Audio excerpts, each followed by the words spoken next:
Саламатсыздарбы? Бул болсо апамдын гүлдөрү. Кыш келсем дагы, жазында келсем дагы ар дайым ушинтип гүлдөп турат, сонун болуп. Айтор керемет.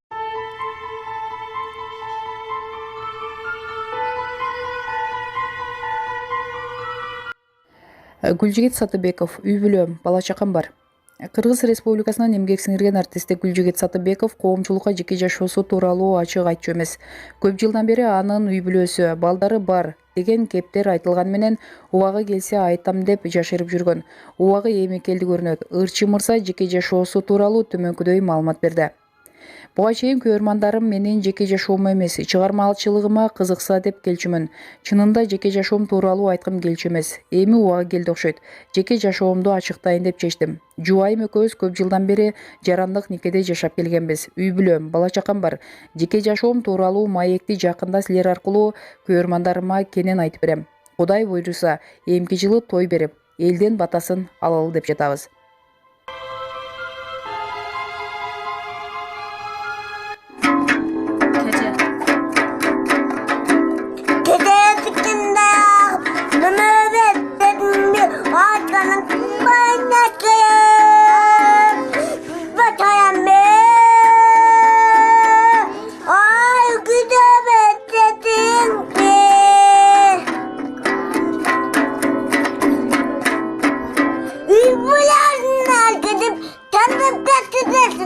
Ben yüzlerle başkanı üzüp dersin bu kıyadın acıda var üzüp dersin bu yemem bana bari çok ona sığırgessin mi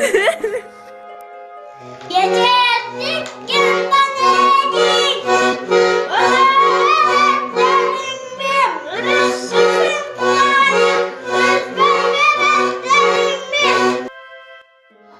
Кеңеш тобунун ырчысы Гүлмира Шарипова тармактык бизнестен жабыр тарттым дейт.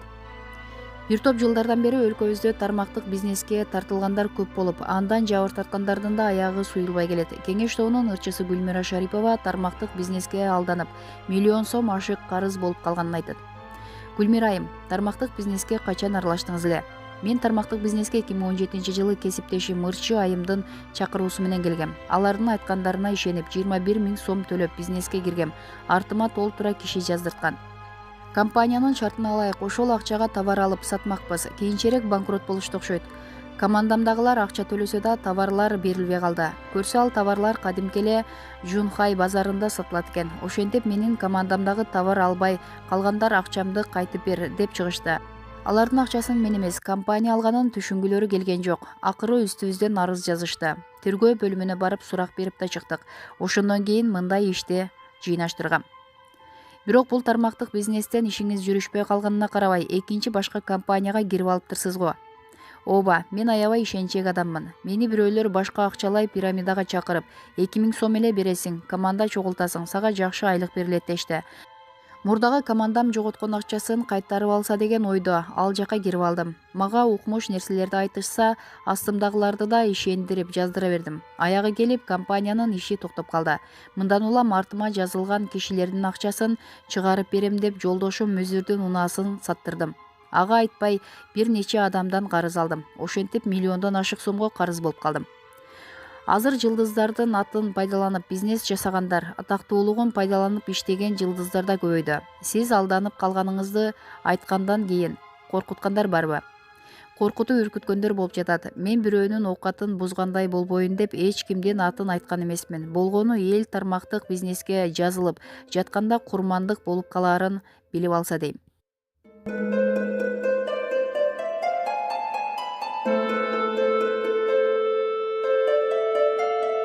Sen aldamчысың деген сөздөрдү аябай көп уктум да, жана кээ бирлери мени каргап жазды. Анан мен эгер ушунчалык мүмкүнчүлүгүм болгондо, мен даже үйдө отуруп алып кээде ыйладым да, менин ашыкча бир үйүм болгондо мен ошол үйдү сатмакмын дагы. Акыркы 35 миңдерин алып келип салган эжелердин ыйлашты да ошоларчы. Акыретте мен билем алар үчүн кандай жооп беремин дечи. Анан бирок ал акчаны чындыгында мен жеген жокмун. Аны ошол компанияда кыз жеп кетти, үстүндө тургандар жеди. Мен канчалык деңгээлде акыретте жооп берем? Сиз кандай бир деңгээлде жооп бересиз, себеби чакырып келген сизсиз. Ошол баягы компанияга дейсизби, ошол сетке дейсизби? Кандай бир деңгээлде жооп бересиз? Албетте көбүрөөк ошол сизден жогору тургандар жооп берет.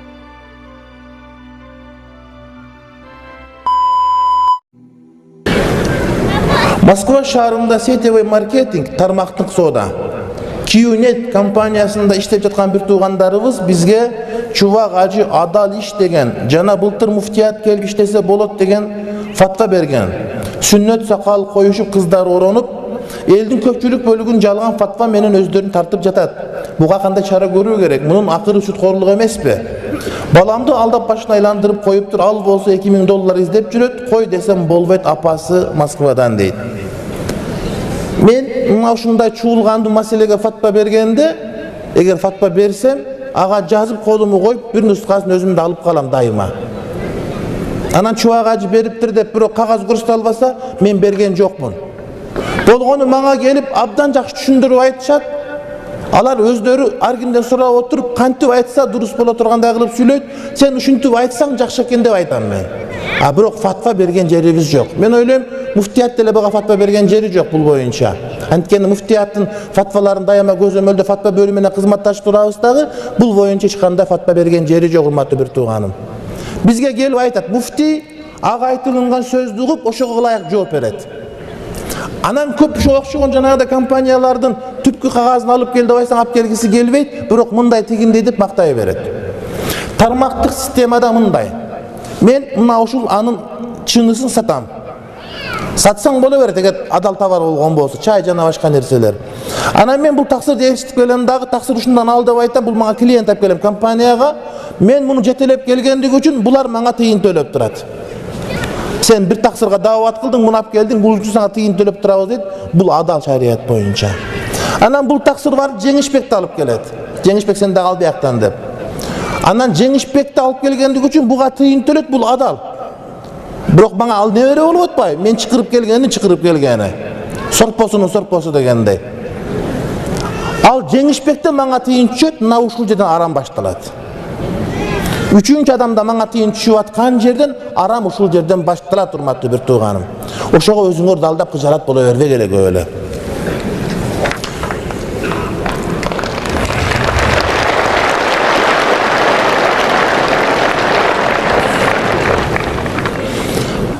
Учурда сетевой маркетинг, ИПАР, Тянши, Хаят, дагы эмне дейт, Фаберлинг көбөйүп, акча табуу менен ден соолук чыңдоо боюнча компаниялар көп.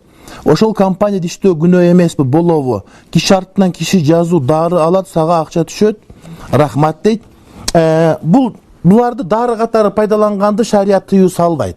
Чайын ичип, деркинде кремдерин сүйкөнүп, башка кылсак, эгер алар мындай зыяндуу эмес болгон болсо, аны шарият тыюу салбайт.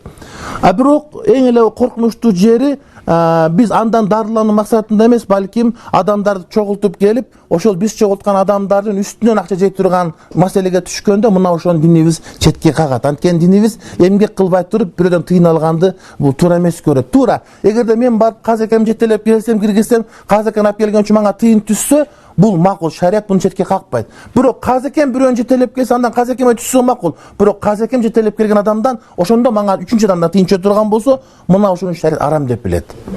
Ошого чейинкисине чейин андан аркысында шарият жол бербейт. Бул дааваттын тартибинде, мисалы үчүн мен бул кишини даават кылсам, мусулман болсо мага сооп болот, кийин башка бирөөнү чакырса, ал дагы мусулман болсо, буга дагы мага дагы сооп болот го. Бул динибизде туура, сооп маселесинде. Бирок тыйын маселесинде бул арам болуп эсептелет. Ошон үчүн ошол үчүнчү адамдан келе турган тыйынды алганга шарият тыюу салат, маселе иттимдүүлүгү мына ушул жерге камтылган. Ал мага чейинкилеринин бардыгы шарият боюнча боло берет. Анан ушул компаниялардын көпчүлүгү Чубак ажыдан фатва алганбыз дейт. Мен фатваны эгерде мындай расмий бере турган болсом, дайыма кагазга жазып кол коюп берем. Анан ооздеки айтканда ишенбек эле көп нерсеге. Менден келип сурайт, мен ошол айтканына жараша эле жооп берем. Эгер сен айткандай болсо туура мындай. Сен айткандай тигиндей деп. Анан бирок Чубак ажынын фатвасы бар деп кээ бир фирмалар айтып бергенде айткыла кагаздын көрсөткүлө деп айткыла. А мен эч кимге кагаз берген эмес, урматтуу бир туугандар. Болгону жана продукция катарында биз алар жаман деп айтпайбыз. Ал эми беркинде 3-чү адамдан тыйын келген учурда ошого этият болушубуз керек. Акчамы көбөйтөм деп жоготуп албайлык. Береке киргизем деп качырып албайлык, урматтуу бир туугандар. Envey arambu adalbu deyт. Envey деген бул жана кремдерби? Не Envey деген?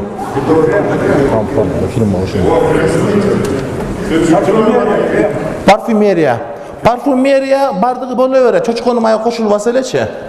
Бирок аны сатканда жанагы сетевой маркетинг болуп кетет го. Ошол жеринде проблема бар.